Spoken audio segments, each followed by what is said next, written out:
Bismillahirrahmanirrahim. Assalamualaikum warahmatullahi wabarakatuh.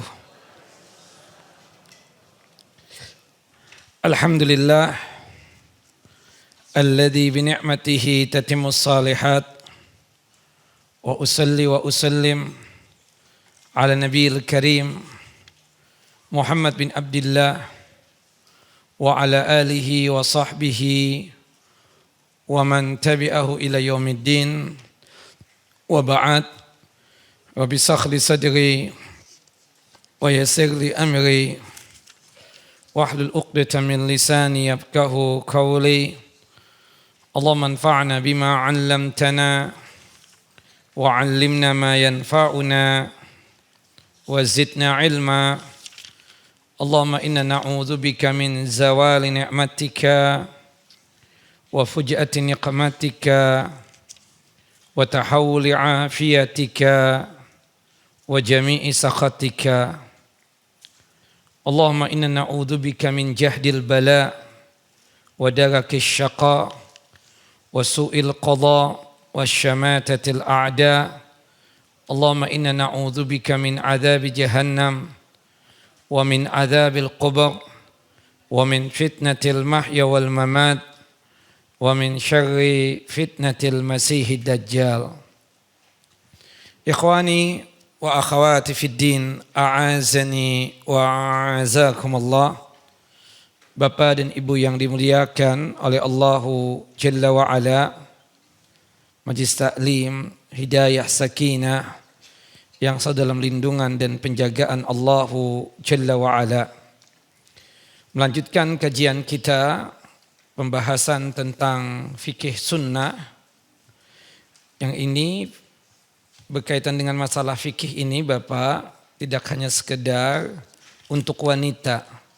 Meskipun bukunya itu namanya fikih sunnah wanita. Ini cuma sekedar untuk jualan, ya, untuk jualan dari penerbit saja. Dikarenakan untuk lebih menarik, makanya dinamakan fikih sunnah wanita. Artinya fikih itu sekali lagi tidak hanya sekedar untuk apa? Untuk ya wanita saja, tapi juga untuk apa? Laki-laki. Karena pembahasan yang ada di kitab sini, ya kitab dari karya Abu Malik Kamal bin Sayyid Salim, kita katakan itu semuanya membahas tentang masalah fikih secara umumnya. Termasuk berkaitan dengan pembahasan fikih yang ada pada wanita dan juga fikih yang ada pada laki-laki. Dan pada umumnya ya, berkaitan dengan masalah ahkamul fiqhiyah ini semuanya sama, baik untuk laki-laki ataupun untuk wanita. Nah, maka kita katakan tidak ada pembahasan khusus misalnya tentang fikih sunnah ya yang sifatnya tersebut khusus wanita saja. Tapi semuanya itu juga untuk kita yang laki-laki, termasuk juga untuk wanitanya. Nah, makanya kalau kita lihat dari pembahasan ya tentang masalah ahkamul fiqhiyah, sekali lagi supaya bapak-bapak itu juga tertarik untuk ikut serta kajian ini, memang saya lebih senang mengistilahkan dengan pembahasan fikih sunnah pada umumnya ya, artinya untuk laki-laki bisa, untuk perempuan bisa. Karena kalau asumsinya kita katakan bahwasanya fikih sunnah wanita misalnya, itu khawatirnya yang hadir cuma wanita saja. Padahal kita tahu di majelis taklim kita ini Hidayah Sakinah yang paling banyak hadir adalah laki-laki. Nah seperti itu. Wallahu a'lam bishawab. Maka oleh sebab itu Bapak tetap bersemangat. Ini cuma sekedar kita katakan pesan sponsor aja, makanya kitab ini kita bahas. Jelas Bapak-bapak? Jadi Bapak tetap bersemangat untuk hadir di MT Hidayah Sakinah. Jangan kena kitab Bapak jadi tidak mau untuk apa? Untuk hadir. Semua yang dibahas berkaitan dengan fikih itu sifatnya umum. Baik untuk laki-laki dan juga untuk wanita. Jelas ibu-ibu? Nah, pada kesempatan yang lalu kita sudah membahas tentang muqaddimah fikih itu apa, kemudian juga pembahasan di dalam masalah fikih itu ya kita sudah bahas. Meskipun kalau saya tes nih, ibu-ibu pasti lupa berkaitan dengan masalah pembahasan fikih ya, seperti itu. Nah, terbagi menjadi berapa, bapak-bapak, ibu-ibu, pembahasan fikih itu? Nah, pasti buku-buku kan? Kita nggak lihat sih. Nanti next harus dilihat ini kan. Jidah-jidah kita ini, nenek-nenek kita ini harus segera untuk diingatkan terus ini ya. Subhanallah. Pertama pembahasan fikih ibadah. Yang kedua adalah fikih ya muamalah. Yang ketiga fikih hudud wal qisas. Dan kita sudah merinci pada saat pembahasan itu ya.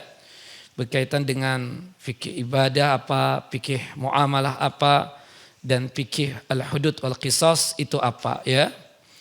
Nah kemudian kita katakan berkaitan dengan fikih ibadah itu banyak ya. Di antaranya fikih taharah, kemudian fikih sholat, kemudian fikih zakat, fikih siyam, dan fikih haji dan umrah. Termasuk juga fikih korban dan akikah. Nah pada kesempatan yang lalu kita sudah menjelaskan secara singkat ya. Karena menurut ibu-ibu pembahasan taharah kita sudah hatam, tapi ketika ditanya tidak paham apa-apa. Nah maka mudah-mudahan masih ingat ya yang berkaitan dengan taharah itu apa. Masih ingat Bu? Lupa kan? Lupa ya. Apa definisi taharah itu ya? Singkat saja, nggak perlu dicatat, dihafalkan saja Ibu. Taharah itu apa? Raf'ul hadas wal najas. Membersihkan hadas dan najis. Masih ingat enggak bapak-bapak atau ibu-ibu berkaitan dengan perbedaan antara hadas dan najis? Apa Pak?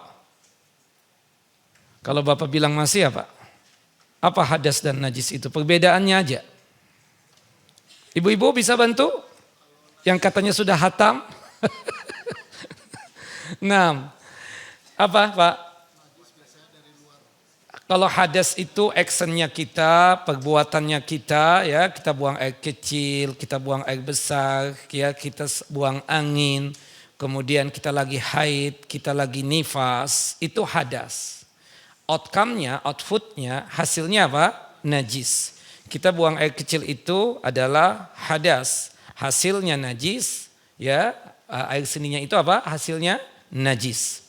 Kita lagi haid, ya itu hadas. Hasilnya darah haid itu adalah apa Bu?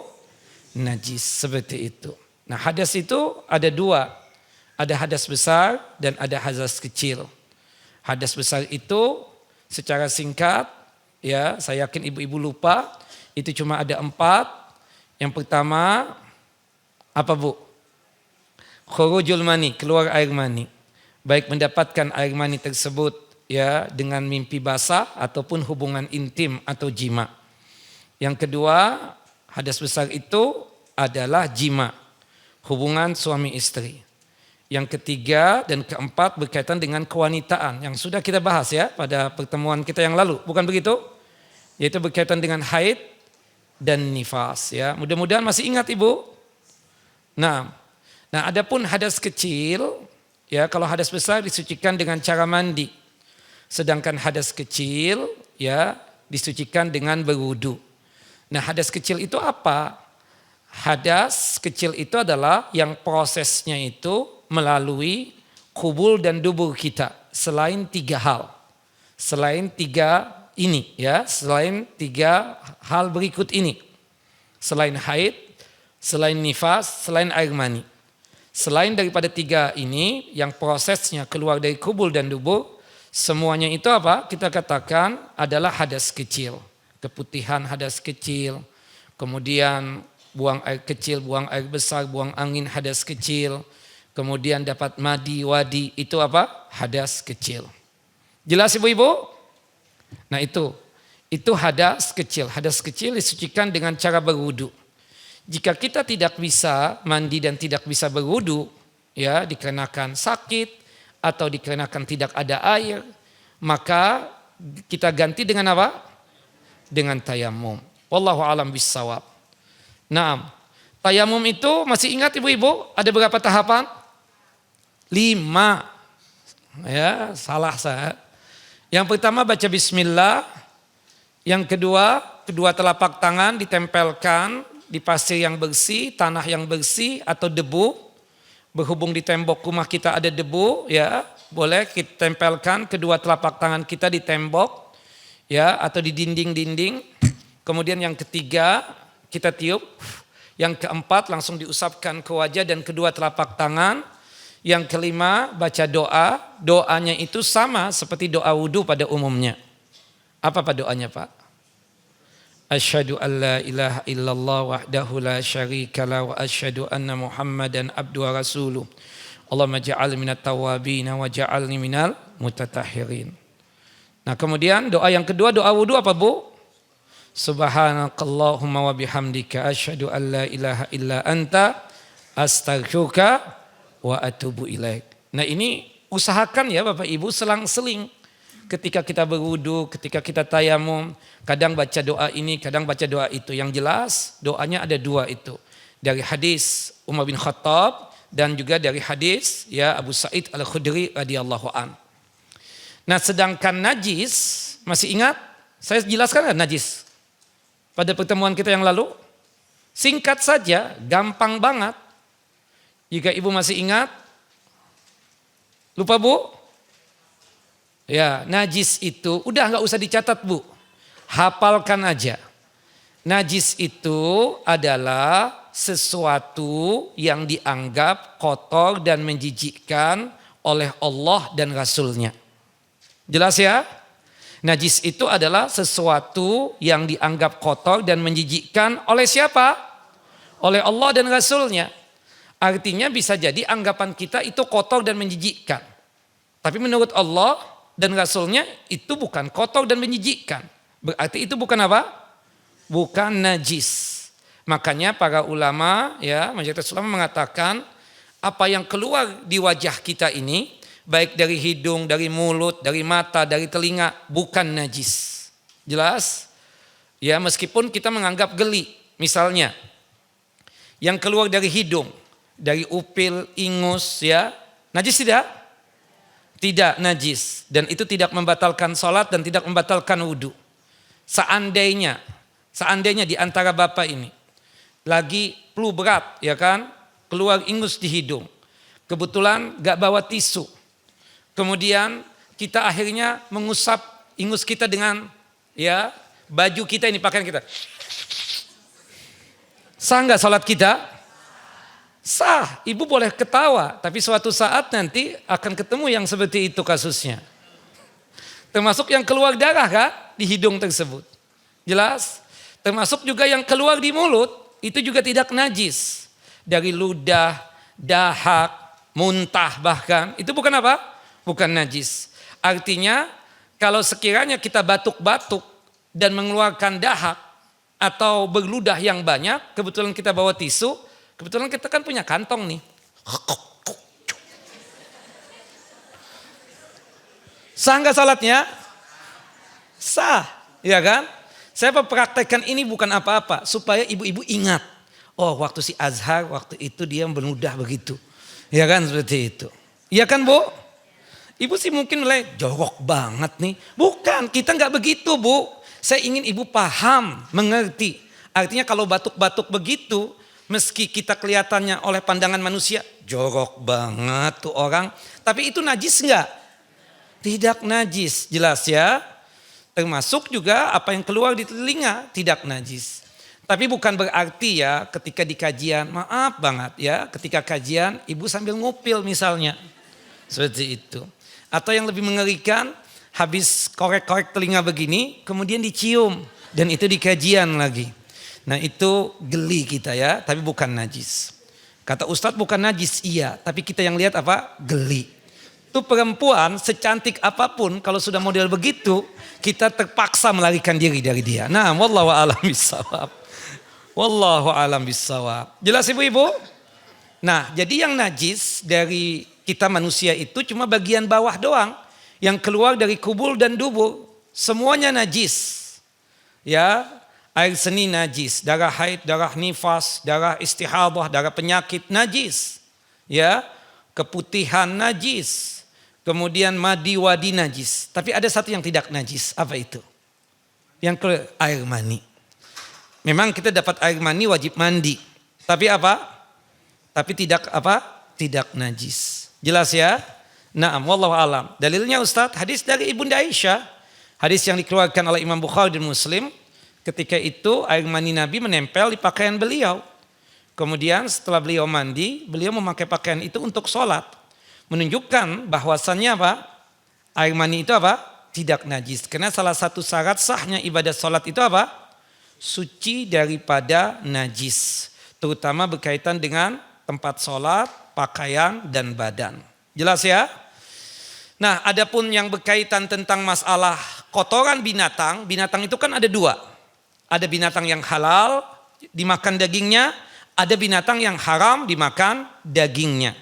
Nah, binatang yang halal dimakan dagingnya itu kotorannya tidak najis. Ayam, bebek, angsa, kuda, jerapah, kambing, sapi, onta. Itu kotorannya apa? Tidak najis. Ya ibarat kata nih Bu, Ibu pakai baju abaya, ya warnanya itu misalnya agak cerah. Kemudian Ibu ngibas-ngibas kotoran ayam.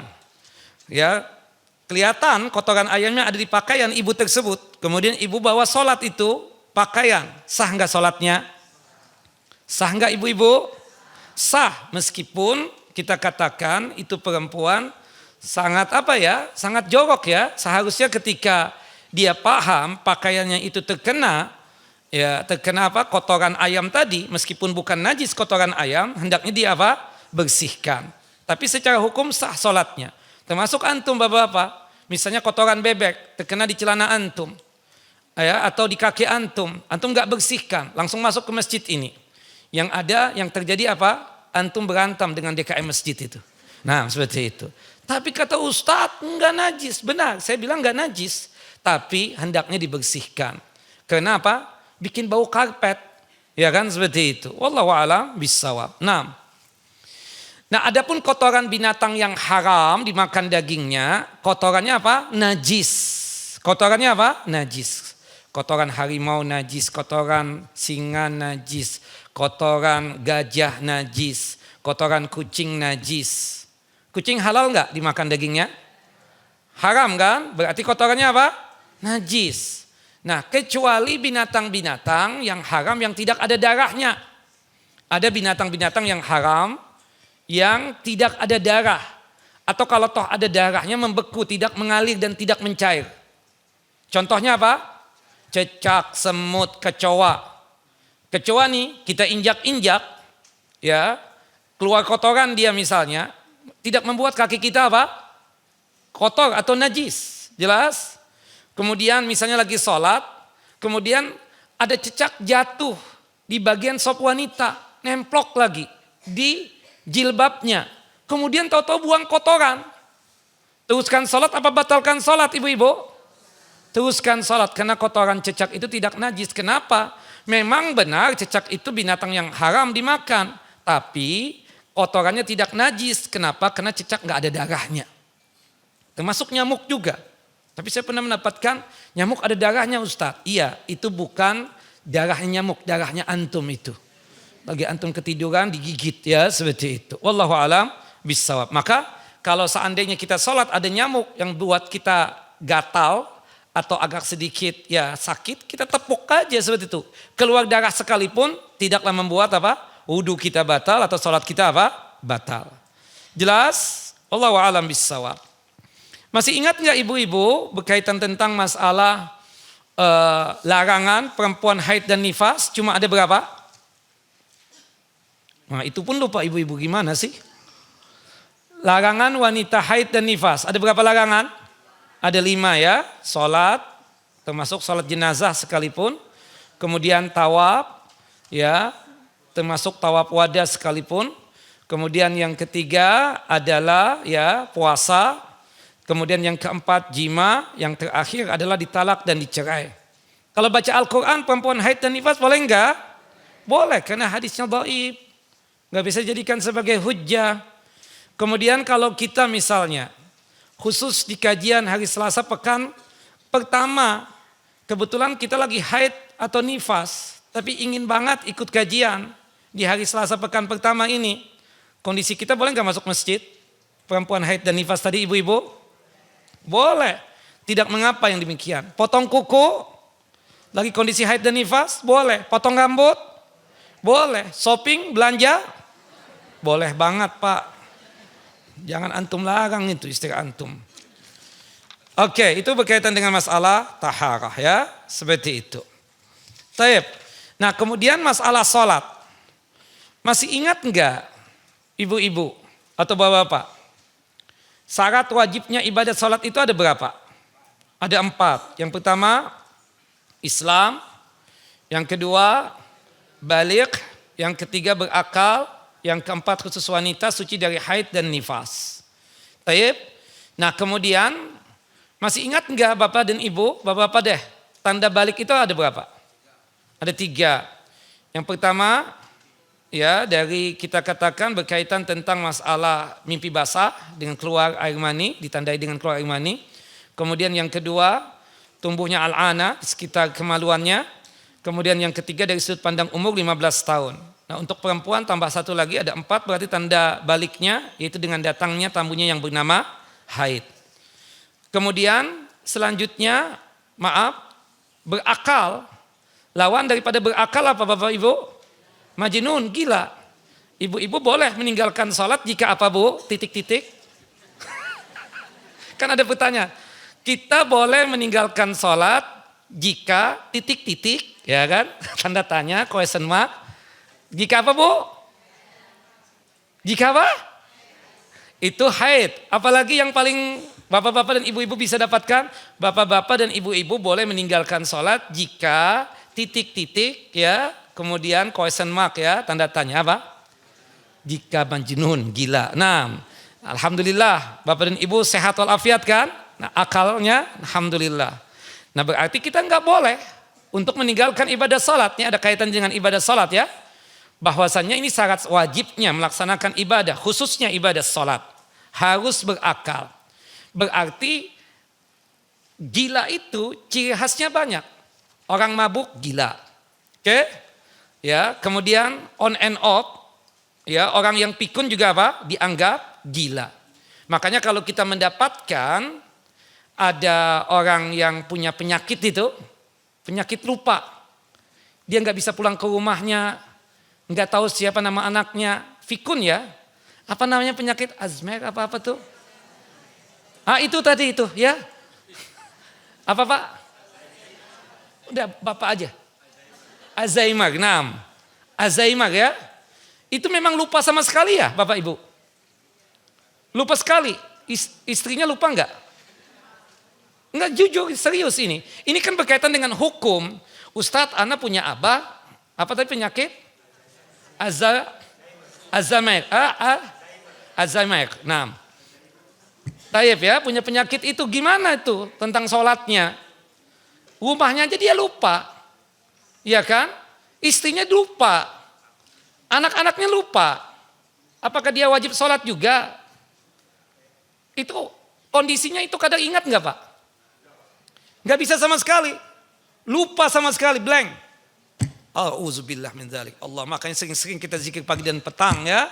Termasuk juga apa? Astaghfirullahalazim. Ya, baca Al-Qur'annya dirajinkan ya. Jangan sampai kita punya penyakit seperti itu. Tapi kalau fulus masih paham enggak dia tuh Pak?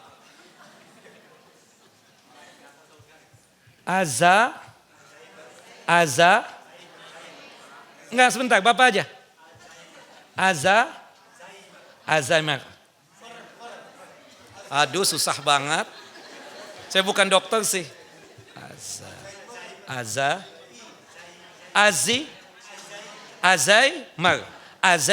Oke, Alzheimer. Ibu-ibu nggak ada penyakit ini kan? Bapak-bapak juga, na'udzubillah banget ya. Selalu punya penyakit ini, Alzheimer ini. Astaghfirullahalazim, la haula wala quwata illa billah. Ya, kebanyakan orang hilang itu kena punya penyakit ini katanya. Subhanallah, tahu-tahu hilang aja, makanya harus dijagakan. Alzheimer. Nah, termasuk juga kalau pikun beda lagi ya. Kalau pikun juga nggak bisa apa-apa juga kan. Subhanallah, artinya dia termasuk kategori apa? Orang yang gila. Berarti gugur kewajiban melaksanakan apa? ibadah sholat, ya kan, seperti itu. Nah, wallahu a'lam bishawab. Nah kemudian termasuk juga orang yang dianggap gila adalah orang yang mabuk. Dia ketika mabuk itu dianggapnya apa? Gila. Kalau toh dia sholat nggak sah sholatnya. Makanya orang yang mabuk itu dosanya itu 2 kali. Dosa dikenakan dia mabuk minum khamar. Yang kedua dikenakan apa? Meninggalkan ibadah sholat. Dan pastinya kalau orang mabuk, ya kalau lagi ngeplay begitu pasti nggak sholat. Pasti apa? Nggak sholat, nggak mungkin dia sholat itu. Nah, nggak mungkin dia sholat seperti itu. Nah, pertanyaannya Bapak dan Ibu, kalau sekiranya dia tersebut tersadarkan, misalnya malam dari sore sudah habis asar, langsung dia minum khamar, kemudian banyak lagi negatnya. Kemudian sampai ya lewat tuh sholat maghrib, isya, hingga subuh pun terlewatkan. Karena dia tersebut ya mungkin tertidur dan seterusnya. Pertanyaan saya, ketika dia sudah tersadarkan, akal sehatnya kembali lagi, apakah sholat maghribnya, isyanya dan subuhnya itu diqadha? Gimana Bapak Ibu? Pendapat yang rajih tidak. Dia bertaubat taubatan nasuha. Termasuk orang yang pingsan. Misalnya di antara ibu ini, dokter mengasihkan tindakan buat ibu atau operasi jam 10 pagi tadi. Jam 10 pagi. Ibu baru tersadarkan jam 1 malam. Apakah salat zuhur, kemudian asar, serta maghrib, itu ada qadha salat? Tidak ada. Ibu dianggap seperti orang yang gila dan dianggap seperti orang yang meninggal dunia. Bapak dianggap seperti orang yang gila atau dianggap seperti orang yang meninggal dunia. Tidak ada qadha. Tidak ada apa? Qadha. Yang ada qadha ketika dia terbangun, yaitu berkaitan dengan apa? Dengan sholat isyanya saja. Dia kan tadi siumannya jam berapa? Jam 1 malam. Maka kewajibannya cuma sebatas apa? Sholat isyanya saja. Selain dia dianggap maaf banget, dianggap seperti orang gila, juga dianggap seperti orang yang mati atau meninggal dunia. Apalagi koma, sampai sepekan, 2 pekan, koma. Kan ada tuh yang tergantung dengan alat aja. Ada yang tahunan. Kan ada yang tahunan tuh, siapa tokoh ya. Subhanallah, dari dia kecil, dari dia remaja sampai sekarang tua banget. Seumur kali dengan kita sudah, iya kan? Ya itu abahnya sayang sama dia. Cuma bantuan saja. Kalau sekiranya kata dokter itu, kalau dilepas tuh, ya kita tidak mendului Allah, maka kita katakan tidak mendului Allah, dia meninggal dunia itu. Nah termasuk tadi, orang yang pingsan tadi. Baik pingsan secara alami, ataupun dipingsankan. Seperti apa? Dibius. Kan mau operasi kul dibius. Pingsan juga kan? Nah apakah ada qadha salat? Tidak ada. Jelas ibu-ibu? Bisa dong dipahami ini?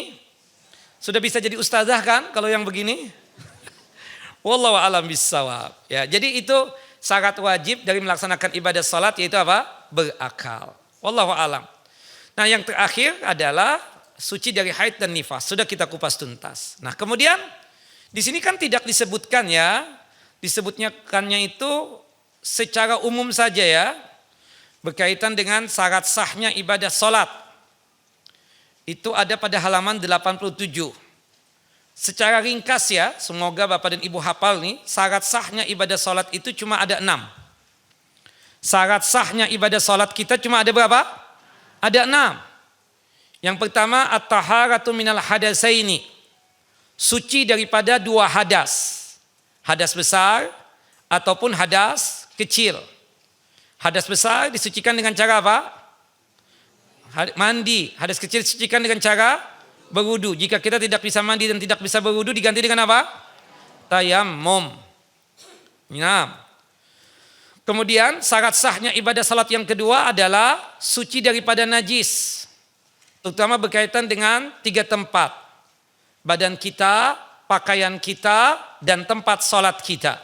Nah, yang tidak ada di dalam kitab kita ini, ada 10 tempat Bapak dan Ibu. Kita tidak boleh sholat di tempat tersebut.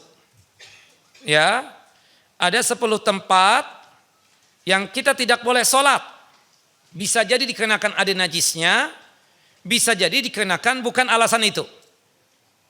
Yang pertama, kuburan. Kita tidak boleh sholat di kuburan atau di pemakaman, kecuali sholat jenazah. Kenapa Ustaz tidak boleh? Dalil yang mengatakan Rasulullah, ju'ilat li al-ardu masjidan wa tahuran ilal maqbarah wal hammam. Dijadikan tanah ini seluruhnya suci dan boleh kita sujud, boleh kita sholat dimanapun tanahnya, kecuali kuburan dan kamar mandi. Dan kita tahu kan, ruku dan sujud kita ini hanya untuk siapa? Untuk Allah, bukan untuk kuburan, bukan untuk ahli kubur. Itu yang pertama, secara singkat. Yang kedua, yang kita tidak boleh sholat adalah di tempat, meskipun itu tempat suci, tapi di hadapan kiblatnya ada kuburan, kita tidak boleh sholat di tempat tersebut. Anggaplah masjid kan, tempat yang paling suci ini. Jika sekiranya di arah kiblat ini, ya mau itu langsung ada tembok ataupun tidak ada tembok, langsung ataupun tidak langsung, dibalik daripada kiblat kita ini ada kuburan, atau dibalik daripada tembok kita ini yang mengarah ke kiblat ini ada kuburan, kita nggak boleh sholat di masjid ini. Jelas ya? Kenapa Ustadz? Dalil yang mengatakan itu. La tusallu ilal kubur wa la tajlisu alaiha. Janganlah kalian sholat menghadap ke kuburan dan janganlah duduk ya di atas kuburan. Jelas ya? Ya jelas. Jadi kita hindari. Jika ada masjid, ada kuburannya di situ. Jangan sholat di masjid tersebut. Jelas ibu-ibu? Ibu catat bu ya, ini nggak ada di kitab bu. Nah, ya meskipun tempat itu suci, ya kan? Ya, tapi di hadapan kiblatnya ada kuburan, kita nggak boleh sholat. Kecuali, Ustadz, setelah tembok masjid ini ada jalan raya. Nah, di seberang sana ada pemakaman Ustadz. Boleh nggak kita sholat di masjid ini? Boleh. Ya, Ustadz, di balik daripada tembok ini ada kali besar, ada sungai besar. Nah, di seberang sungai yang jauh itu ada kuburan. Boleh nggak kita sholat di masjid ini? Boleh, tidak mengapa. Ini yang langsung. Jadi nggak boleh sholat di masjid yang ada kuburannya itu jika langsung. Ya, di balik tembok langsung ada kuburannya. Nah, itu nggak boleh. Jelas Bapak Ibu? Yang ketiga adalah al-hammam, kamar mandi. Ya, tidak boleh sholat di kamar mandi. Kenapa? Ada beberapa alasan. Pertama, karena dalil. Yang kedua, kamar mandi itu baitu syaitan. Rumahnya syaitan. Kongko-kongkonya syaitan di mana? Di kamar mandi. Maka doa sebelum masuk kamar mandi, doanya apa Bapak Ibu? Bismillah, Allahumma inni a'udzubika minal khubusi wal khaba'is. Dengan nama Allah, ya Allah, aku berlindung kepadamu dari syaitan laki-laki dan syaitan perempuan yang ada di kamar mandi. Dengan kita membaca doa tersebut, dipastikan bangsa jin atau syaitan yang ada di kamar mandi tidak bisa melihat aurat kita. Tapi jika Bapak dan Ibu tidak pernah baca itu doa, tadi baca enggak? Saya yakin enggak baca. Coba kalau kita tanya satu-satu, enggak baca, maka dipastikan auratnya kita dipelototin oleh syaitan. Jelas? Nah, kamar mandi. Alasan yang kedua, kenapa kok enggak boleh sholat di kamar mandi? Dikenakan rumahnya syaitan. Alasan yang ketiga, kenapa tidak boleh sholat di kamar mandi? Tempat berkumpulnya najis. Bukan begitu? Yang keempat alasannya, kenapa tidak boleh sholat di kamar mandi? Dikenakan kamar mandi tempat kita buka aurat. Kita dalam kondisi uryanan, bugil, telanjang, tanpa pakaian. Di mana? Di kamar mandi yang tempat tertutup tersebut. Iya kan? Lepas pakaian. Gak mungkin kita Bapak ketika misalnya mandi pakai baju gamis. Gak mungkin tuh kita ibu-ibu ketika mandi pakai baju abaya. Pasti lepas supaya lebih bersih kan. Seperti itu. Tempatnya tertutup. Tidak mengapa yang demikian. Jelas? Wallahu a'lam bissawab. Nah karena itu tempat kita buka aurat ya. Di tempat yang tertutup tadi, kamar mandi tadi namanya. Maka kita gak boleh sholat di tempat tersebut. Wallahu a'lam bissawab. Seperti kita misalnya buang hajat ya, terutama hajat besar. Mau tidak mau harus lepas apa? Pakaian. Terlihat aurat kita oleh kita sendiri, bukan begitu? Nah, maka oleh sebab itu kita tidak boleh sholat di kamar mandi dengan alasan yang disebutkan tadi. Ada 4 alasan. Jelas ibu-ibu? Kemudian selanjutnya yang keempat, tempat yang kita tidak boleh sholat adalah al-husyu, kloset, atau bisa diartikan sepiteng. Sepiteng tahu ya? Misalnya qadar Allah, kita sholat Idul Adha ya, Idul Fitri atau Idul Adha di tanah lapang. Kebetulan dekat masjid juga. Ternyata di situ ada sepiteng besar. Karena kita merasa sudah penuh dan full, kita bawa sajadah nih, kita gelar sajadah kita di atas sepiteng tadi, boleh nggak sholat di situ? Tidak boleh. Di situ tempat kotoran itu. Tidak dibolehkan yang demikian. Wallahu a'lam bissawab. Kemudian yang kelima, kandang onta. Kenapa Ustadz kok tidak boleh sholat di kandang onta? Padahal onta binatang yang halal, dimakan dagingnya. Ada larangan dari Nabi. Ada dalil. Kata Nabi SAW, La tusallu fi mabarikil ibil, fa inna khuliqat minasyayatin. Janganlah kalian sholat di kandang onta. Karena kandang onta itu tempat berkumpulnya apa? Syaitan. Jelas? Nah itu alasannya. Selain ada dalil, dikarenakan di kandang onta tempat berkumpul apa? Syaitan. Taib. Kalau kita salat di kandang kambing boleh enggak? Di kandang ayam? Boleh. Tapi ngapain juga kayak enggak ada masjid? Boleh. Tapi kenapa salat di situ? Kayak enggak ada tempat lain aja seperti itu. Wallahu a'lam bishawab. Di kandang kelinci boleh. Subhanallah. Ya. Taib. Nah, di sini dari hadis-hadis tadi itu, kamar mandi, kemudian kandang onta, salah satu alasan kenapa kita tidak boleh sholat di kamar mandi, di kandang onta, karena tempat berkumpulnya apa? Syaitan. Nah, maka ulama kemudian menambahkan lagi, segala tempat berkumpulnya syaitan, kita tidak boleh sholat di tempat tersebut. Apa di antaranya? Tempat ibadahnya orang kafir. Tempat ibadahnya orang kafir itu tempat apa? Berkumpulnya syaitan di situ. Nah, menyekutukan Allah, kufur kepada Allah. Manusia itu kufur kepada Allah Jalla wa'ala. Selain dorongan dari hawa nafsunya, juga dikuatkan oleh spirit dan semangat dari syaitan. Bukan begitu? Nah, maka oleh sebab itu kita tidak boleh sholat di tempat ibadahnya orang kafir. Jelas Bapak Ibu? Kemudian, rumahnya boleh. Rumahnya boleh. Antum beli rumahnya boleh. Cuma tidak boleh sholat menghadap, ya, berkaitan dengan lambang-lambang mereka itu. Sholat di rumahnya boleh, tidak mengapa demikian. Kita sholat, ya, di rumahnya orang kafir boleh. Tapi pastikan jangan sampai kita sholat menghadapkan kiblatnya kita ini ke lambang-lambangnya mereka tadi itu. Jelas? Wallahu a'lam bissawab. Kemudian selanjutnya tempat maksiat yang ketujuh. Kenapa tempat maksiat nggak boleh kita sholat? Dikarenakan tempat berkumpulnya syaitan, bukan begitu? Orang berani melakukan dosa, berani untuk melakukan maksiat. Selain dari dorongan hawa nafsu, juga apa? Spirit dan semangat dari syaitan.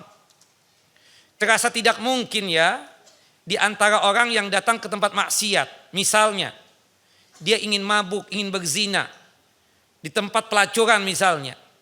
Kemudian dia tanya sama gahbehnya, sama syarmutoknya, sama pelacurnya. Ada musola nggak di sini? Nggak mungkin itu, saya mustahil itu. Iya Pak, nggak mungkin ya kan? Subhanallah.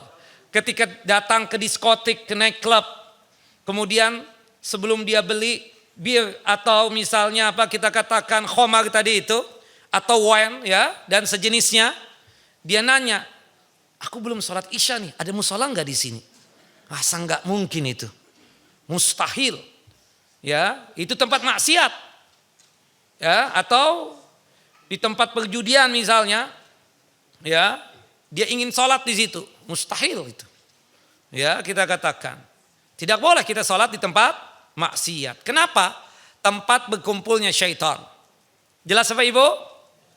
Bu jelas nggak Bu? Nah, jangan tidur ya. Kemudian yang keberapa? Kedelapan adalah got atau selokan. got atau selokan. Kenapa? Ada kemungkinan ada najis di situ. Tidak boleh kita sholat di tempat tersebut. Yang kesembilan, tempat pembuangan sampah. Tempat apa, Bu? Pembuangan sampah. Nggak boleh kita sholat di situ. Kenapa? Ada kemungkinan ada najisnya di situ. Bukan begitu? Yang ke-10 adalah tempat yang pernah diazab dan disiksa. Nah, nanti kalau ibu jadi jalan-jalan ke Al-Ula, kan di situ dekat tuh dengan Madain Saleh. Ya, para ulama berdebat itu, boleh nggak kita datang ke tempat yang pernah diazab itu? Ada perdebatan yang panjang. Nanti Bapak dan Ibu boleh tanya ke Ustadz jika memang benar-benar ingin ke sana. Tapi berhubung Ibu dan Bapak nggak ada niatan juga untuk ke sana, jadi saya nggak jawab hari ini. Nah, seperti itu. Taib. Nah, supaya penasaran, saya suka bikin orang penasaran itu. Nah, kalau kedar Allah nanti ke tempat Madain Saleh itu kan, kita nggak boleh sholat di situ. Kenapa? Itu tempat pernah diazab, pernah disiksa, ya kan? Seperti itu. Wallahu a'lam bissawab. Nah, wallahu a'lam bissawab. Nah, itu 10 tempat kita katakan yang tidak boleh kita sholat di tempat tersebut. Jelas Bapak Ibu? Taib, itu syarat sahnya sholat. Yang kedua adalah suci daripada najis. Yang pertama tadi apa? Suci daripada hadas. Yang kedua, suci daripada najis. Kemudian yang ketiga adalah al-ilmu bidukhuli awqatis salah. Ya, al-khams. Mengetahui masuknya waktu salat fardu yang 5. Zuhur, asar, maghrib, isya dan subuh. Kata Allah Jalla wa'ala di dalam Al-Quran, dalam surah An-Nisa, surah yang keempat, ya, ayat 103, fa'aqimus shalah, innas salata kanat alal mu'minina kitaban mawquta. Nah, itu ada pada halaman 76. Saya nggak tahu ibu-ibu paham nggak nih? Halaman 76 ya, berkaitan tentang waktu-waktu sholat. Nah, sekedar untuk mengingatkan ibu-ibu supaya kita lebih maju kajian kita ini, karena ibu-ibunya sudah jadi ustazah, kena paham tentang ibadah sholat ya. Saya ingin betul menjelaskan secara rinci meskipun ini sudah dibahas dan saya yakin ibu lupa. Saya sekedar mengingatkan. Waktu zuhur itu dimulai dari tergelincirnya matahari. Sekarang zuhur jam berapa? Jam 12 kurang 15. Bukan begitu? Kemudian berakhirnya waktu zuhur adalah ketika bayangan suatu benda panjang dan lebarnya sama dengan benda tersebut. Misalnya kita keluar rumah nih, matahari masih ada sinarnya. Kita lihat bayangan kita panjang dan lebarnya sama seperti tubuh kita, maka berarti waktu zuhur habis dan masuklah waktu asar. Waktu asar kapan? Ketika bayangan suatu benda panjang dan lebarnya sama dengan benda tersebut. Asar jam berapa sekarang? Pukul 15 atau pukul 3 siang kurang 10 menit ya? Nah, kemudian berakhirnya waktu asar ketika tenggelam matahari. Ketika apa? Tenggelam matahari. Kemudian waktu maghrib ketika munculnya syafaq merah. Kalau kita biasa memperhatikan sunset, tahu Bu sunset apa Bu artinya Bu? Matahari tenggelam ya. Subhanallah. Sedikit belajar bahasa Inggris Bu ya, supaya kita jangan dibohongin orang ya. Seperti itu, harus belajar bahasa Inggris, harus bisa bahasa Arab, harus bisa bahasa Inggris. Kenapa? Manfaat buat kita. Maka saya niatan ya untuk belajar bahasa ya yang lain aja deh sudah. Nah. Alhamdulillah bahasa Arab bisa, bahasa Inggris ada, bisa juga lah dikit-dikit ya seperti itu. Walhasil kita katakan kita suka memperhatikan sunset, matahari tenggelam. Nah, 1 menit setelah tenggelamnya matahari itu muncul warna kemerahan dari arah barat. Itu yang disebut dengan apa? Syafaq merah. Ketika muncul syafaq merah berarti sudah masuk waktu apa? Waktu maghrib. Jelas ya? Nah, makanya tolak ukur berbuka puasa itu tenggelam matahari apa pas waktu muncul syafaq merah? Waktu tenggelam matahari. Jadi kalau nanti kita jalan-jalan ke Eropa nanti kan nggak terdengar kan azan, bahkan kita nggak tahu nih Kebetulan kita masih kuat puasa, maka tetap wajib dong puasa. Nah, tolak ukurnya bagaimana Ustadz? Lihat aja Bapak dan Ibu, sudah tenggelam matahari belum? Kalau sudah tenggelam matahari berarti apa? Wajib kita membatalkan apa? Puasa kita, seperti itu. Sedangkan waktu maghrib itu 1 menit setelah tenggelam matahari, yaitu ketika apa? Munculnya syafaq merah. Maghrib jam berapa sekarang? Pukul 18 atau jam 6 sore atau jam 6 malam? Kurang berapa? Kurang 6 menit. Enggak Pak, enggak Bapak. Ya, jam 6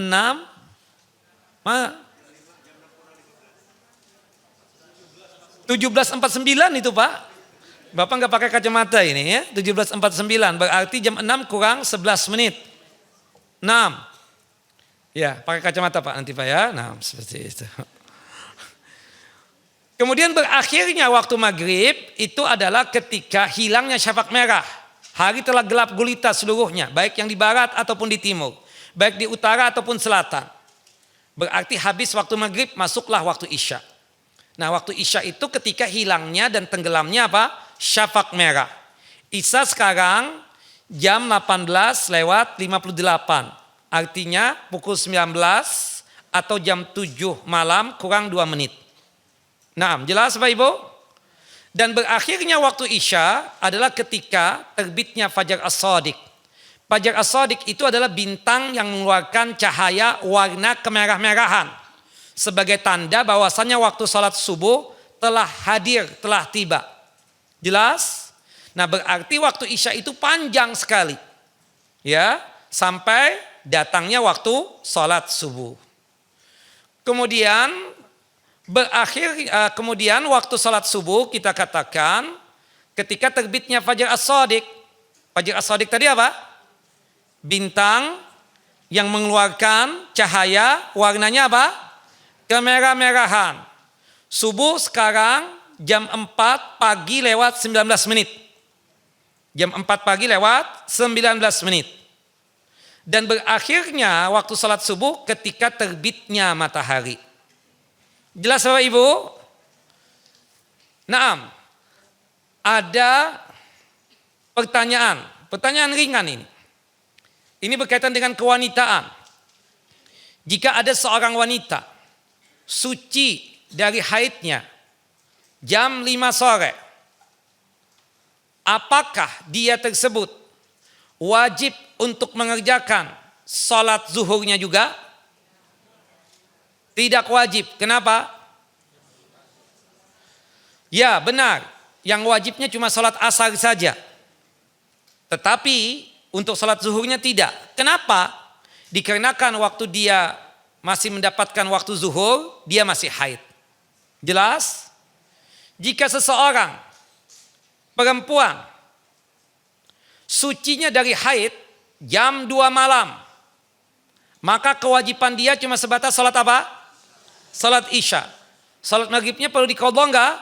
Tidak. Kenapa? Ketika maghrib beliau masih haid. Jika seorang perempuan sucinya dari haid jam 7 pagi, apakah dia wajib untuk mengqadha sholat subuh? Apa? Tidak. Kenapa? Karena ketika waktu subuh masih ada, dia tersebut ya dalam kondisi masih haid. Pertanyaan yang selanjutnya, jika ada seorang wanita suci dari haid, ya sebelum maghrib 10 menit, kemudian dia mandi, karena wanita itu kan mandinya apa? Lama banget, ya itu sampai 30 menit baru selesai, bahkan ada yang sampai 1 jam. Ngapain sih di kamar mandi ibu sampai lama seperti itu? Dia belum sholat asar kan? Padahal dia suci tadi 10 menit sebelum maghrib. Pertanyaan saya, apakah dia wajib untuk mengqadha salat asarnya? Wajib. Kenapa? Karena ketika dia suci sudah mendapatkan waktu asar. Tapi dikarenakan dia mungkin berleha-leha, terjadilah apa yang terjadi. Naam. Maka dia wajib untuk mengqadha ya. Seperti itu. Seharusnya dia segerakan itu. Mandi sekenanya aja. Yang penting niatan apa? Untuk apa? untuk ya mengejar sholat asar. Jika sekiranya dia sudah selesai mandi, 3 menit lagi atau 5 menit lagi, azan maghrib, dia sholat asar. Allahu Akbar. Pas sudah dapat 1 rakaat, terdengar azan maghrib. Allahu Akbar, Allahu Akbar. Pertanyaan saya, teruskan sholat ataukah batalkan sholat? Teruskan sholat. Pertanyaan yang selanjutnya, sholatnya dia tersebut adaan apa qadaan? Tahu ya? Sudah dijelaskan belum adaan qadaan, Bu? Kalau sudah apa maksudnya adaan? Apa, Bu? Apa, Pak? Adaan itu kita sholat sesuai dengan waktunya. Seperti waktu asar, dari bayangan suatu benda panjang dan lebarnya sama dengan benda tersebut sampai tenggelam matahari. Ketika kita sholat asarnya di waktu asar, namanya apa? Adaan. Tapi ketika lewat daripada waktu asar, kita mengerjakan asar kita dikenakan ada satu sebab atau alasan, maka kita sholat asarnya di waktu maghrib. Namanya apa? Qadaan. Nah, beliau tadi, Ibu Pulanah tadi itu, dia 1 rakaat yang pertama masih mendapatkan waktu asar. Tapi rakaat yang kedua, ketiga, dan keempat sudah masuk waktu maghrib. Pertanyaannya ibu-ibu, itu sholatnya si Pulanah tadi, istilah usul fikihnya ya, itu qadaan apa adaan? Adaan, benar. Kenapa? Karena dia sudah mendapatkan 1 rakaat di waktu apa? Asar. Wallahu a'lam. Pertanyaan selanjutnya. Jika ada seorang wanita berleha-leha, misalnya zuhur, dia baru masuk ke kamar mandi ingin mengambil air wudhu pas jam 2 siang. Pas jam 2 siang tamunya datang yang bernama haid dan dia dalam kondisi belum sholat wajib zuhur. Pertanyaan saya, apakah nanti ketika dia sudah suci, apakah dia wajib untuk mengqadha sholat zuhurnya? Tidak. Kenapa? Ketentuannya begitu sudah. Adapun dia berleha-leha ya Allah Maha tahu. Itu kita kembalikan sanksi dan hukumnya dari Allah. Tapi dia memang waktu zuhur itu kan muassa, longgar banget. Mungkin si ibu itu ada alasan kenapa sampai dia tersebut berleha-leha tadi. Ya, anggaplah dia tidak ada alasan Ustadz sebenarnya. Lagi ya ingin menunda-nunda aja. Bagaimana? Ya Allah Maha tahu. Tapi kalau dalam sudut pandang fikihnya, apakah si wanita itu wajib untuk mengqadha salat? Mayoritas ulama mengatakan tidak ada qadha. Jelas Bapak Ibu? Wallahu a'lam bissawab. Baik. Nah, kita salat kan 5 waktu. Ya, tapi bisa menjadi 3 waktu jika kita apa? Musafir. Kemudian ketika kita apa? Sakit yang tidak bisa sholat sebagaimana normalnya. Nah istilahnya apa? Atau kebutuhan yang mendesak. Istilahnya apa namanya? Jamak sholat. Ya, sehingga sholatnya musafir tadi yang seharusnya 5 waktu karena dia menjamak sholat jadi 3 waktu saja. Ya, secara umumnya sih tetap 5, tapi sholat tadi itu kita katakan bisa kita majukan, bisa kita mundurkan. Yang ada paketnya kan, yang disebut dengan istilah apa? Jam'us sholah. Jamak sholat itu artinya apa? Menghimpun, menggabungkan 2 sholat. Paketnya masih ingat Bapak Ibu ada berapa? Ada 2 paket, ingat ya, catat. Paket yang pertama zuhur dan asar. Paket yang pertama apa? Zuhur dan asar. Paket yang kedua maghrib dan isya. Jelas sampai di sini? Subuh ada enggak paket jamaah? Tidak. Jika sekiranya saya sholat asarnya di waktu maghrib, apakah itu dinamakan jamak atau qadha? Qadha, jelas ya. Terlambat, macet total, gak bisa keluar dari kendaraan. Ketemu masjid, sudah maghrib. Saya belum sholat asar. Saya salat asarnya di waktu maghrib. Istilahnya apa Bapak Ibu? Jamak apa qadha? Qadha. Jelas Bu? Hafal? Jelas Ibu-ibu? Ibu yang di pojokan? Jelas? Jangan bersandar Bu, takutnya tidur. Jelas Ibu-ibu?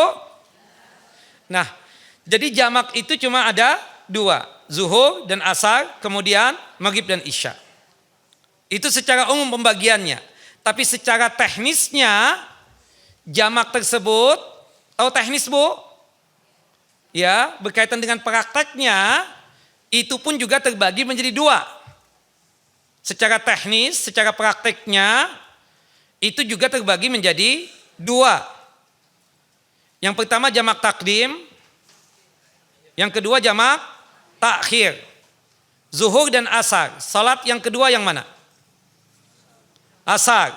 Jika kita majukan salat asar di waktu zuhur, namanya jamak apa? Jamak takdir. Yang mana yang lebih duluan? Zuhur dulu apa asar dulu? Zuhur dulu.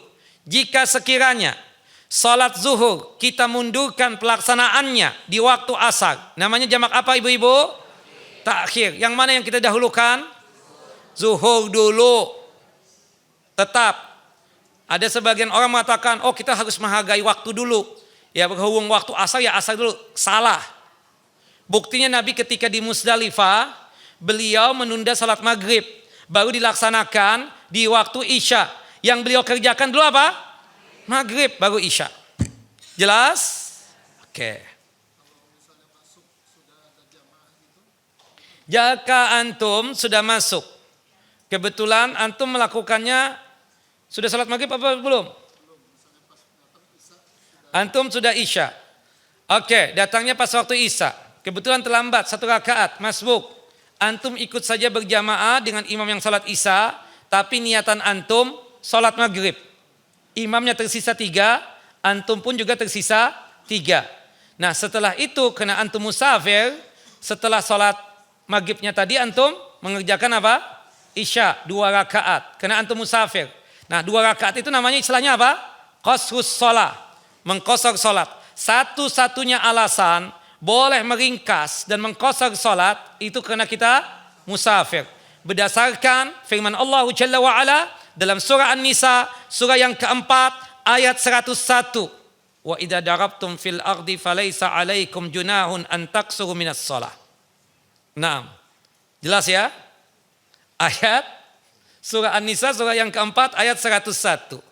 Kalau pikiran yang di bawah itu yang paling bawah kan, di pojokan ini ayatnya. Oh, enggak, kita menjelaskan ya surah An-Nisa surah yang keempat ayat 101 ya. Ya, kita katakan beda, jadi kan bisa jadi beda cetakan saat Quran inti sama Quran ana berbeda saat. Nah, dalam artian cetakannya. Bisa jadi di atas tuh, bukan di pojokan kanan dan di pojokan kiri kan seperti itu. Wallahu a'lam bishawab. Nah. Jelas? Saya. Kemudian selanjutnya ya, masih seputar berkaitan dengan jamak dan qasar. Ibu-ibu, saya mau tanya nih, serius Bu. Semoga ibu bisa jawab. Ya. Kenapa sih Rasulullah SAW itu kalau safar kok enggak mengerjakan qobliyah dan ba'diyah? Kecuali qobliyah subuh. Apa alasannya Bapak dan Ibu?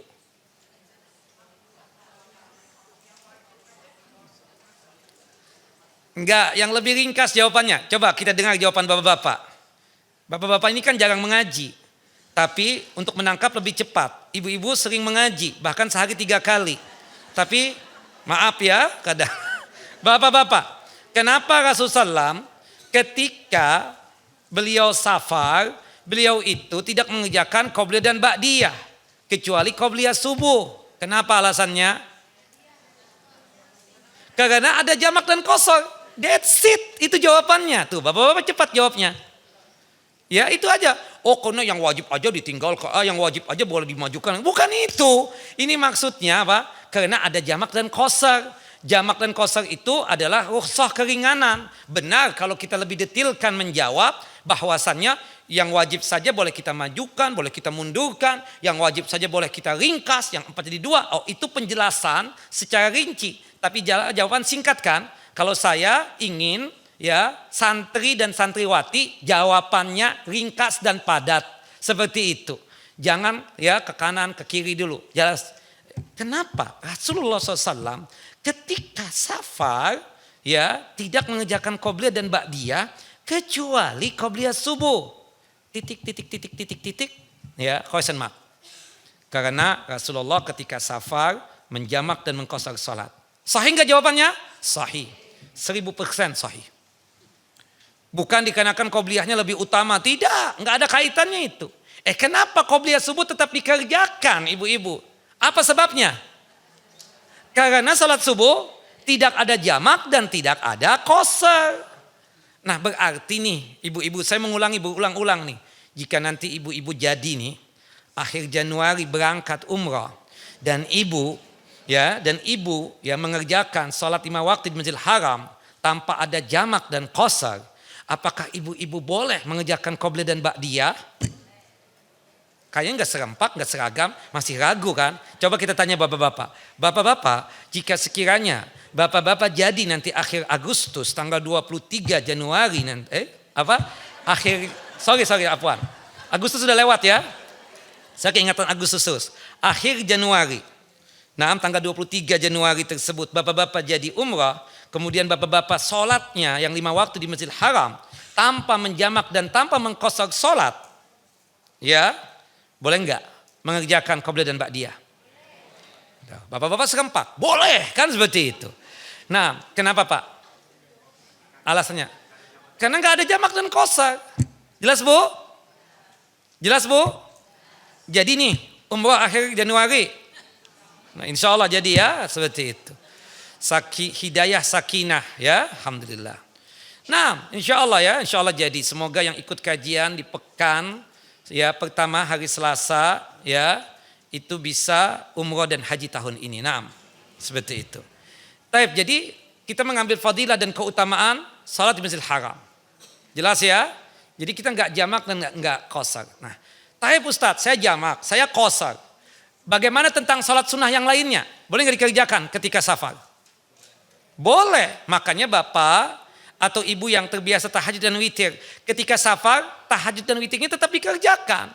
Itu yang dilakukan oleh Nabi berdasarkan hadis yang sahih yang dikeluarkan oleh Imam Bukhari dan Muslim dari hadis Abdullah bin Umar dan juga Anas bin Malik radhiyallahu an. Jelas ya? Tetap dikerjakan. Bapak yang terbiasa, ibu yang terbiasa salat sunnah wudu, tetap kerjakan ketika safar salat sunnah wudu. Bapak dan ibu yang terbiasa salat duha ketika safar tetap dikerjakan salat duha. Jangan ditinggalkan, sayang. Jelas ya? Apalagi kan ibu sudah tua Bu. Tinggal menunggu penantian doang. Seperti itu. Apa yang sudah menjadi kebiasaan itu tolong dikerjakan. Please deh, ini bukan ustadz yang ngomong. Keponakan yang ngomong. Ya, jelas ya? Saking wujud apa? Perhatiannya sama tante-tante ini kan? Seperti itu. Sudah pada tua mau apa lagi? Ya. Salatnya itu ditambah lagi, ditingkatkan lagi untuk mendapatkan ridhonya Allah Jalla wa'ala. Nah itu berkaitan dengan syarat sahnya ibadah salat yang ketiga. Yaitu apa? Mengetahui masuknya waktu salat fardu. Ya jelas. Kemudian yang keempat syarat sahnya ibadah salat tersebut adalah menutup aurat. Auratnya wanita jelas ya. Seluruh tubuhnya aurat kecuali wajah dan kedua telapak tangan, seperti itu. Nah, artinya kalau ibu-ibu, lihat saya enggak Bu? Jika sekiranya pakaian kita sebagai wanita, telapak tangan kita terbuka misalnya, ya, berdosa enggak kita? Tidak ya, seperti itu. Kemudian, adapun wajah termasuk dagu ini, bagian daripada wajah, dagu. Jadi enggak perlu ibu kecekik itu. Yang dimana jilbabnya itu, di sini saya, kecekikin. Itu lebih bagus ibu pakai cadar kalau begitu. Kan sakit banget. Kenapa kok suaranya berubah ya seperti itu. Karena kecekik kan seperti itu. Nah, jelas ya. Itu kesian banget gitu. Dagu ini bagian dari apa? Wajah. Makanya kita berjenggot kan. Itu dagu. Adapun bulu-bulu Bapak yang tumbuh di leher. Itu boleh kita kerok. Karena itu bukan bagian jenggot. Seperti itu ya. Jenggot kita itu yang di dagu ini, karena dagu ini bagian wajah. Maka segala sesuatu yang tumbuh di wajah kita ini, itu yang nggak boleh diapa-apaan, nggak boleh dikelimis, dikerok habis itu, nggak boleh. Adapun bulu-bulu yang tumbuh di leher kita katakan boleh lah, ya, karena itu bukan bagian wajah, jelas ya, bukan bagian jenggot itu. Jadi dagu itu bagian wajah, jelas ibu-ibu. Nah, adapun berkaitan dengan pakaian wanita, nah ini bedanya ya kan, beda antara laki-laki auratnya. Kalau wanita itu seluruh tubuhnya aurat, kecuali wajah dan kedua telapak tangannya kan, seperti itu. Kalau laki-laki kan, ya dari pusar sampai ke lutut. Ya, Ustadz, anak tanya nih Ustadz, serius, kalau sekiranya saya pakai sarung doang sholatnya, kemudian telanjang dada, hukum sholat saya sah nggak Ustadz sebagai laki-laki? Sholatnya sah tapi makruh. Makruh itu berkurang nilai pahalanya. Karena dianjurkan kita ketika sholat untuk menutup juga dada kita dan juga pundak kita ini. Makanya yang disebut dengan itba. Itba itu ketika kita pakai ihram untuk umrah atau haji, terbuka pundak kanan ini itu ketika tawaf doang. Jelas ya, ketika tawaf doang. Ketika tawafnya sudah selesai, pundak yang kanan ini kita apa? Tutup lagi. Karena kita ingin melaksanakan apa? Ibadah sholat sunnah tawaf 2 rakaat Bapak. Jangan dibiarkan apa? Terbuka. Kalau terbuka bagaimana Ustadz? Sholatnya sah tapi nilai pahalanya berkurang. Wallahu a'lam bishawab. Dan kita kan gak mungkin lah menghadapi, maaf, antum ketemu anak aja gak mungkin pakai celana pendek Pak. Pasti antum keren dong penampilan dengan anak. Seperti itu.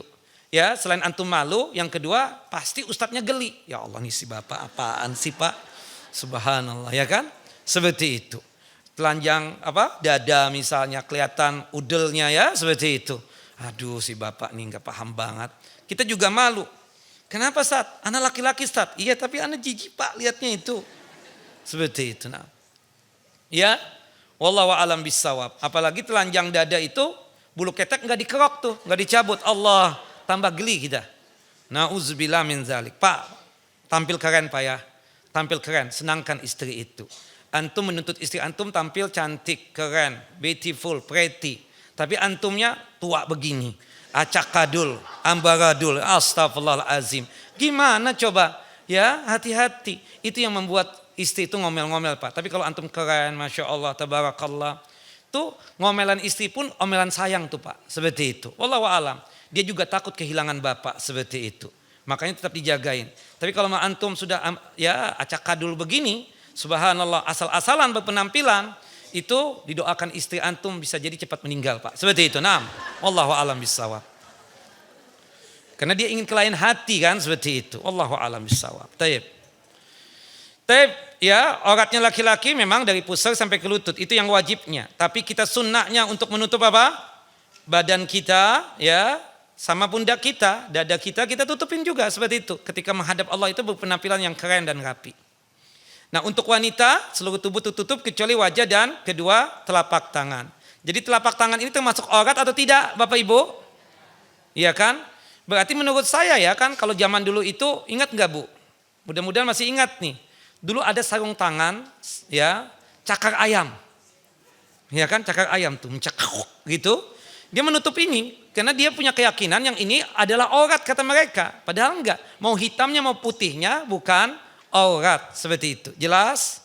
Apalagi ketika ihram ya. Ketika ihram kita enggak boleh nih telapak tangan ini tertutup.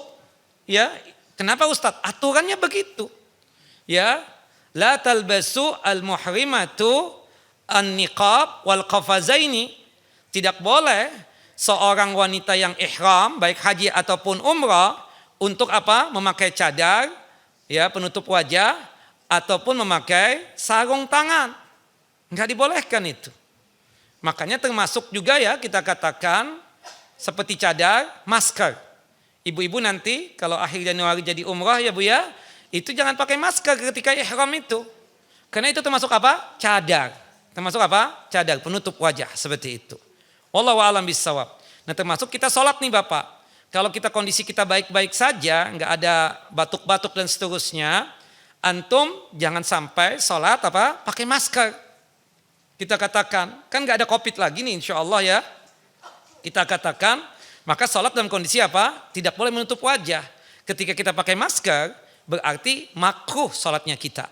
Jelas ya? Wallahu a'lam bissawab.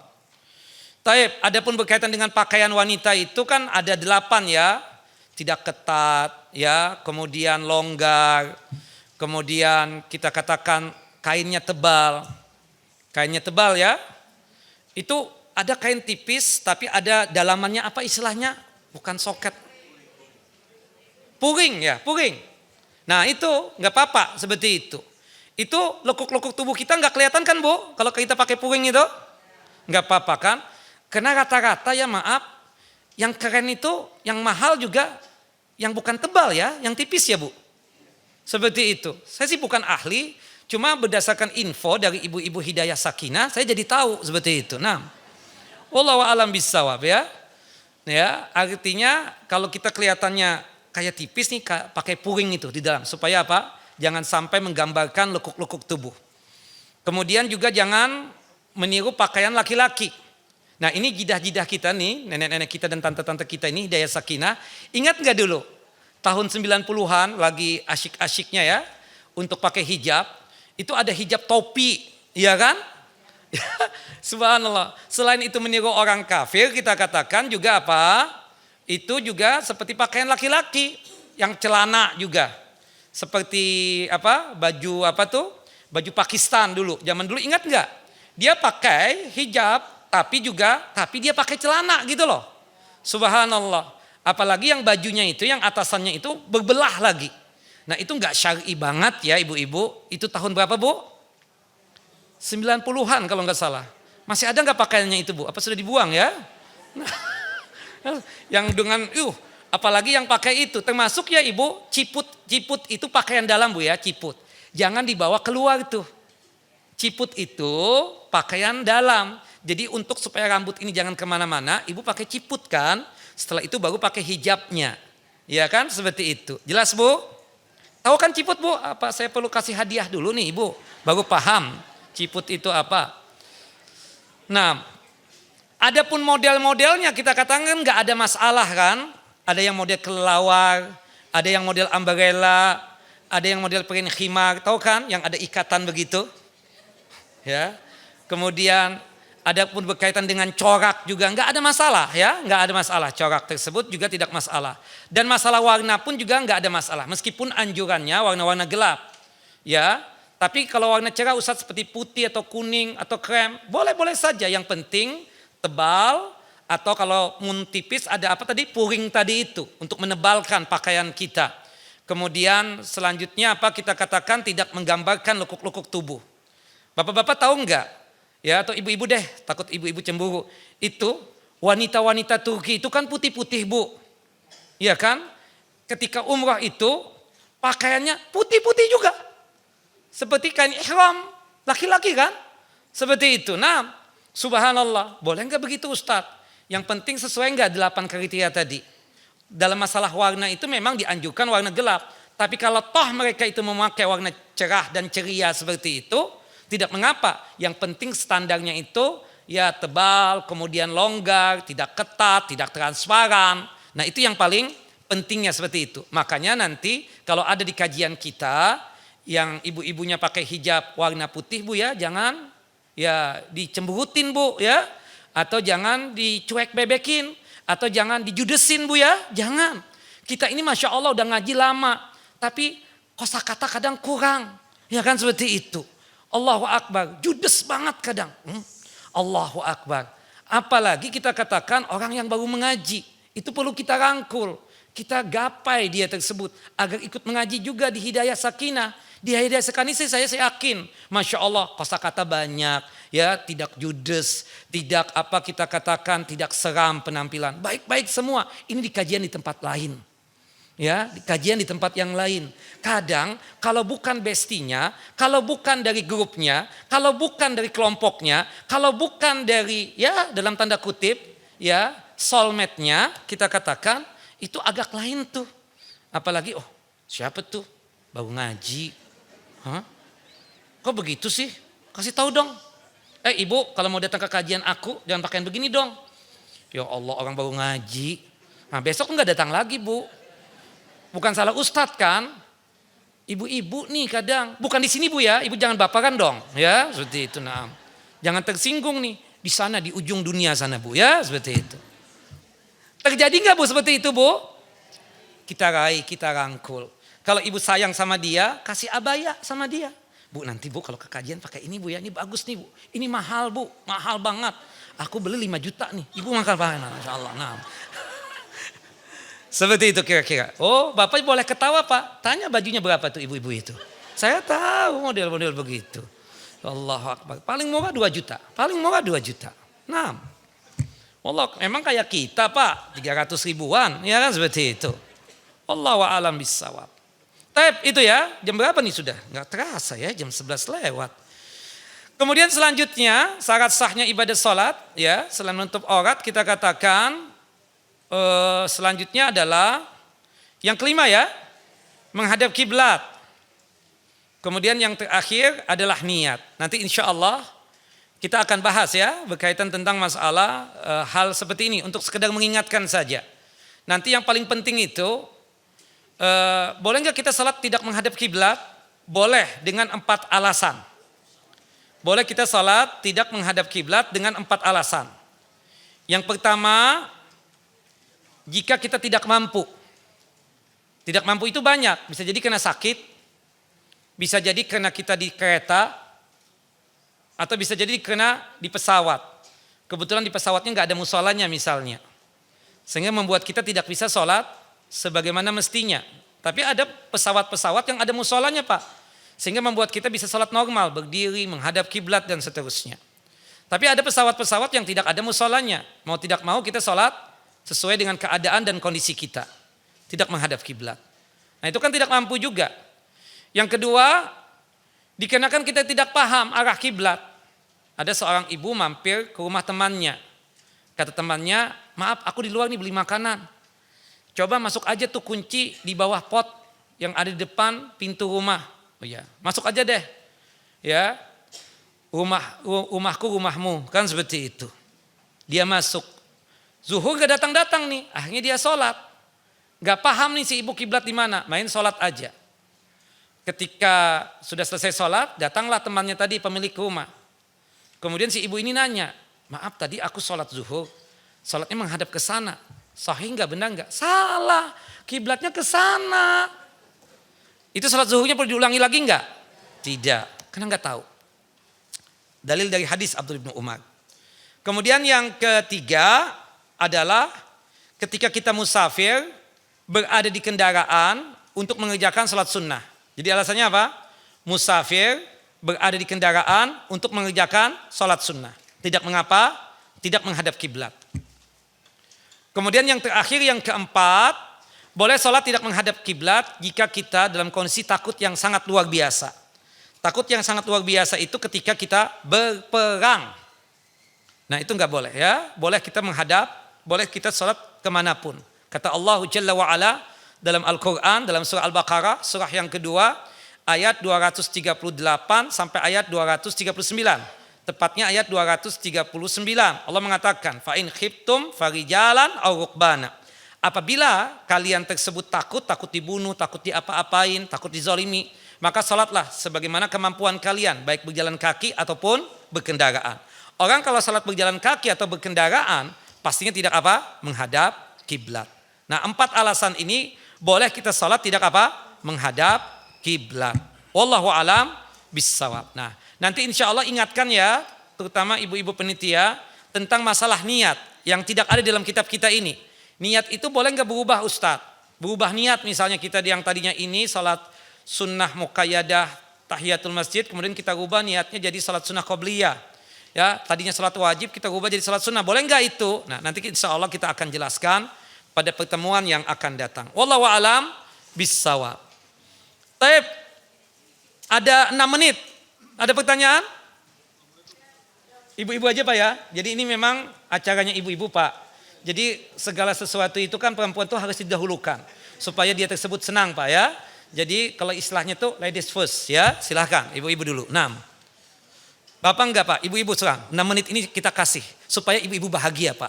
6. Jelas, silahkan ibu. Monggo. Ayo cepati dong. Hurry up, hurry up.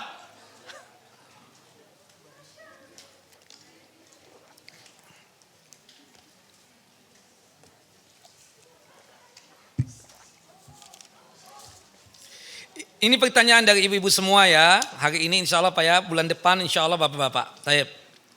Ustadz, apakah boleh berwudu bagian tangan, wajah di wastafel? Lalu bagian kaki pindah kegeser ke tempat wudu. Di bawah keran di samping wastafel. Boleh enggak? Boleh banget. Nah bukan boleh lagi, boleh banget. Bangetnya i-nya panjang. Boleh banget gitu loh. Nah. Ustadz, di sekitar rumah saya ada masjid ya, ada 2 masjid. Terdekat kiblatnya ada kuburan dan kuburannya itu di balik tembok pas kiblatnya. Bolehkah salat masjid tersebut? Tidak boleh. 6. Ya Allah curhat lagi nih. La ilaha illallah. Ada seorang ikhwan yang menyukai saya. La haula wala quwata. Nanti deh. Ini curhat ini gimana? Nantilah ya. Cari ustadz yang bisa dicurhati ya. Kalau saya bukan saya nggak mau. Cuma saya lebih mendahulukan apa yang menjadi kewajiban saya dulu ya. Kalau salat ada laki-laki, apakah boleh tetap pakai cadar Ustadz? Kalau laki-laki tersebut melihatin kita, kita boleh tutup. Tapi kalau laki-laki tersebut melewati kita, tidak melihatin kita buka lagi cadar kita. Jelas ya Ibu? Sama dengan tawaf juga, kalau ada laki-laki yang memelototin kita apa? Tutup ya wajah kita. Tapi ketika laki-laki itu sudah lewat, kita buka lagi cadar kita. Wallahu alam bissawab. Karena sedang ihram atau sedang sholat. Gak boleh. Ustadz, wanita yang keputihan atau keluar cairan bening. Itu najis hukumnya. Lalu bagaimana jika sedang sholat cairan tersebut suka keluar, apakah batal sholatnya dan harus berwudu ulang? Jika itu memang berulang-ulang berarti kan penyakit itu. Nah berarti kewajiban ibu yang merasa keluar cairan yang putih tadi. Nah itu setiap kali mau sholat dia berwudu, terutama sholat wajib. Setiap kali sholat dia bersihkan kubulnya, kemudian setelah itu dia wajib berwudu, baru sholat. Ketika dia sholat merasa ada yang keluar dari kubulnya itu, teruskan sholatnya dan sholatnya itu apa? Sah. Wallahu alam. Dan segera datang ke dokter, tanyakan tentang penyakitnya yang satu tadi itu. Naam, seperti seseorang, biasanya sudah tua ya, maaf, ini penyakit. Seorang tua. Itu biasanya di kubulnya itu keluar angin. Bagaimana itu Ustadz? Keluarnya terus menerus. Gak mungkin saya bolak-balik kamar mandi Ustadz. Wudu lagi. Ya kan? Itu penyakit. Maka kewajiban dia setiap kali mau salat wajib apa? Wajib untuk apa? Berwudu. Sekaligus disertai dan diberangi dengan berobat. Ya, wallahu alam bissawab. Atau ke dokter. Tanya sama dokter. Ustadz, jika sedang bed rest karena hamil tidak boleh banyak gerak. Ya. Tidak boleh banyak jalan, apalagi sambil lari-lari dan jogging. Apakah sholatnya boleh dijamak? Jika memang kondisinya sakit. Maaf ya, jika kondisinya sakit. Dan dokter mengatakan, ibu tiduran saja ya, bed rest. Ya, banyak istirahat. Saya nggak tahu, kondisi wanita itu kan berbeda-beda. Bed rest itu tujuannya untuk apa? Menjaga kandungannya kan. Artinya berat nih Ustadz. Ke kamar mandi jalan sebentar, mudah capek dan seterusnya. Dan kadang kalau menurut dokter, kalau saya lama-lama berdiri itu berbahaya. Ya. Nah, kalau memang kondisinya sakit, alasannya sakit, maka boleh jamak. Tapi kalau seandainya tidak kena sakit, nggak boleh dijamak sholat. Maka sholatnya normal. Dan setahu saya ya ibu-ibu, kalau perempuan hamil, bed rest itu dia masih mampu sholat. Bukan begitu Bu? Masih mampu, kena malasnya aja pingin dijamak itu. Wallahu a'lam bissawab.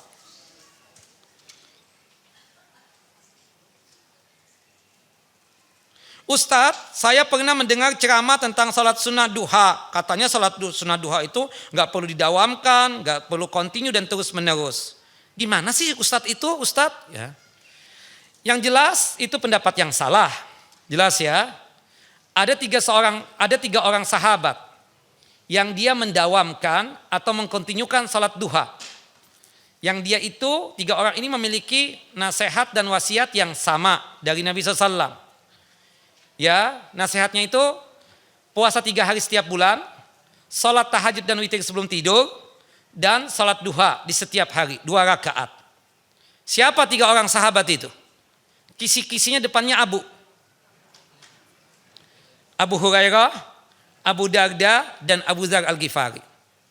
3 orang sahabat ini selalu mengerjakan ini. Kata 3 orang sahabat tersebut, sejak aku mendengar wasiat itu, aku tidak pernah meninggalkan 3 amalan ini. Berarti 3 orang sahabat itu mendawamkan gak ibu? Mendawamkan. Dan fungsi daripada hadis, definisinya itu apa? Definisinya itu ucapan Nabi, perbuatan Nabi, dan takrir. Takrir itu apa? Membenarkan perbuatan sahabat. Ada ucapan Nabi, kalian bertiga jangan tinggalkan ya 3 amalan ini. Ya kan? Sehingga membuat 3 orang sahabat tadi, Abu Darda, Abu Hurairah, dan Abu Dzar Al-Ghifari selalu mendawamkan. Selain tahajud dan witir juga sholat duha. Enggak ada masalah. Dan mayoritas ulama mengatakan boleh. Ini ustadz ini, kita katakan yang pertanyaan ibu, dia mengatakan tahajud sudah dikerjakan, duha enggak perlu. Atau kalau duha pun juga jangan sering-sering. Ya, kita ini kan kurang pahala ibu-ibu. Ibu banyak pahala enggak sih bu? Kurang kan? Dan kita ini paling gampang dibandingkan tahajud ya. Paling gampang salat apa? Salat duha. Lagi santai itu salat duha. Enak salat duha. Rasulullah kata Ibunda Aisyah, kalau sudah mengerjakan salat duha itu seakan-akan gak pernah meninggalkan. Bukan begitu? Berarti kan sering. Meskipun ada ucapan juga dari Ibunda Aisyah, kalau meninggalkan seperti aku gak pernah melihat Rasulullah mengerjakan salat duha. Apakah poinnya dari situ membuat kita jangan terus menerus? Gak begitulah. Nah 3 orang sahabat tadi contoh banget. Abu Dzar, Abu Hurairah, dan juga Abu Darda merutinkan dan mendawamkan apa? Salat duha tadi. Wallahu a'lam bissawab. Jelas apa ibu? Bu, jelas nggak bu? Kapan kita dikatakan safar? Apakah hitungannya kilometer ataukah hukum masyarakat? Yang benar hukum masyarakat. Saya mau tanya bapak-bapak, ibu-ibu, kita kan tinggal di Jakarta nih. Ya, orang Jakarta kalau mengatakan kepada seseorang, anggaplah bahasa kita kan keluar kota. Orang Jakarta menghukumi kita yang ke Bandung, hukumnya musafir apa tidak musafir? Musafir. Ke Puncak? Ke Bekasi? Tidak. Ke Depok? Ke Mangga 2? Enggak. Jadi hukumnya itu apa? Al-urub, hukum masyarakat. Sesuai dengan apa yang ada di tempat dia. Orang Jakarta pasti bilang, kalau kita ke Surabaya musafir, ke Purwakarta musafir, ke Kerawang musafir, ke Bandung musafir. Bukan begitu? Nah, tapi ke Mangga Besar, ke Mangga 2, enggak ada yang bilang musafir. Ke Bekasi, enggak ada yang bilang musafir. Aku mau keluar kota dulu ya. Kemana Tat? Ke Bekasi. Hah? Offset nih Ustadz. Enggak Ustadz, Bekasi bukan musafir. Ya kan seperti itu. Ke Depok enggak. Jelas ya? Jadi apa? Kapan orang itu dianggap musafir? Sesuai dengan uruf ya atau hukum dari masyarakat setempat. Wallahu a'lam bissawab.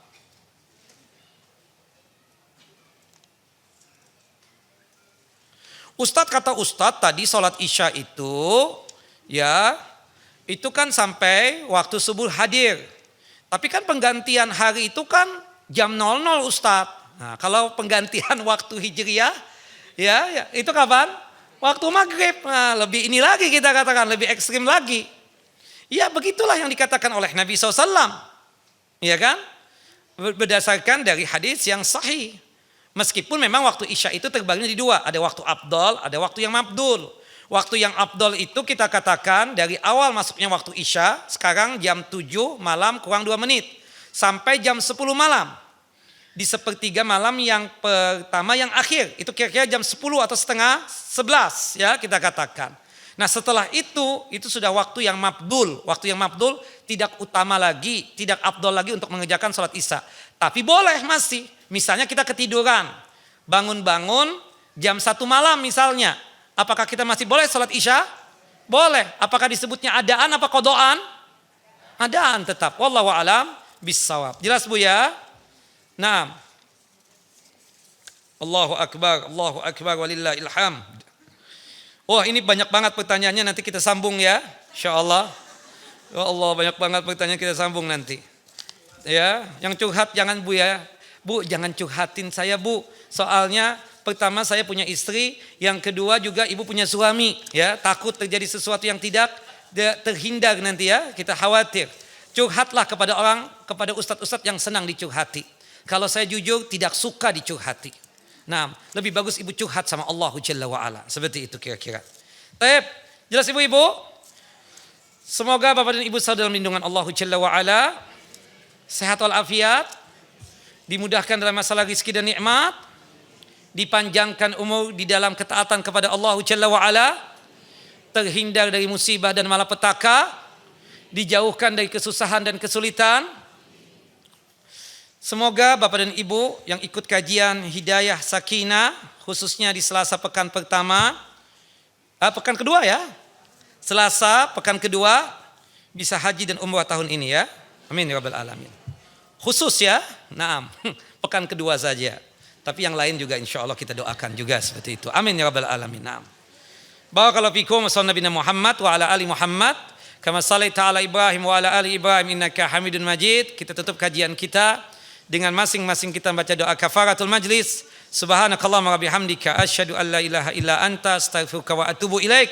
Assalamualaikum warahmatullahi wabarakatuh.